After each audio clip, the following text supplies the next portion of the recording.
supported him and supported him on that, and I'm not saying anything about what he did, but I'm saying you have to realize of that 200 members of the Central Committee, there's some people down there that maybe don't appreciate what he said, who maybe still have questions.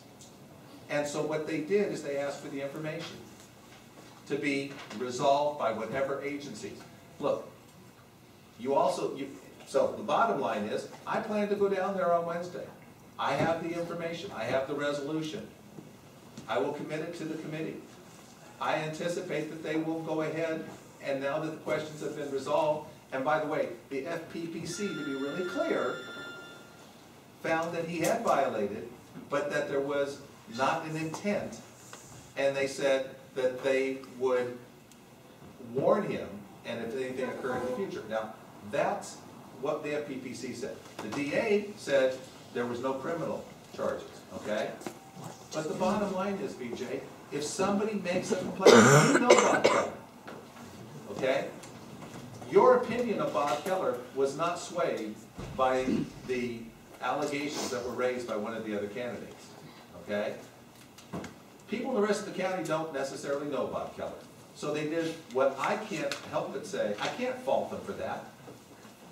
What was I supposed to, hey, it's all BS, it's all a campaign trick? I mean, the bottom line is I have to chair the committee in a manner that represents not just the 38. I was chairing for the entire committee. The other issue you brought up was that I excluded people and put them out in the cold, okay? Well, let me explain to you about that, because you were here. Maybe I'll just remind you. Those charges that were raised by one of the candidates, I could have just said, hey, here they are, everybody. Let's look at them. I gave those to us in a closed meeting so that the committee could make a determination of what they wanted to do, and the committee did, okay? So if I was out to be playing games, it would have been real simple just to say, here's the charges for everybody, but I didn't.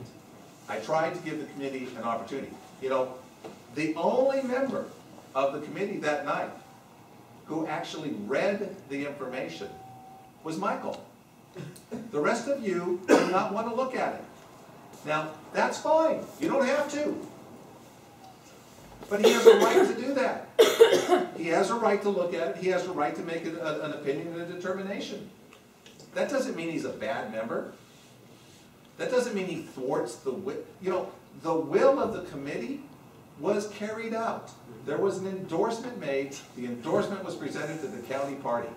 The county party's will was to hold in abeyance until the issues were resolved. It will go back to them. I didn't make the charges. Another candidate did. Can they do that? Yeah, they can. They could have done it against Mr. Atami. They could have done it against Ms. Dender. But we have to weigh that. We're elected. We have to listen. We did. We chose to say. And the only thing I did when we were in private was to provide that information to try and provide as much privacy as I could, because it was really only the committee that needed to know about it. We were the only ones making the determination, okay? It hadn't been in the paper yet. So that was the reason I did that. Now, you charged me with the RA meeting. Well, first of all, the RA meeting is not applicable to this county central committee. We've gone through that before. But since you've had the opportunity to make the charges, I, acting as a Senate director, convened a local endorsing convention.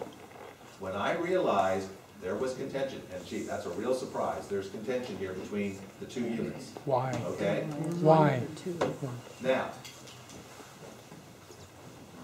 one unit I knew was going to make charges against the other about the seating of delegates. I didn't want to make that decision. I asked the state parliamentarian for the CRP and a former president of the CRA who has acted as a parliamentarian for the CRA for a number of years, who is not involved in this election, the city council election, at all, doesn't have a candidate, hasn't worked or supported anybody, to serve as the parliamentarian. He served as the parliamentarian. He took over an hour to go through and look at all the information. And you know what? He made a decision based upon the CRA bylaw. I didn't make a decision. I didn't say anything. I didn't present charges. I wasn't even in the room.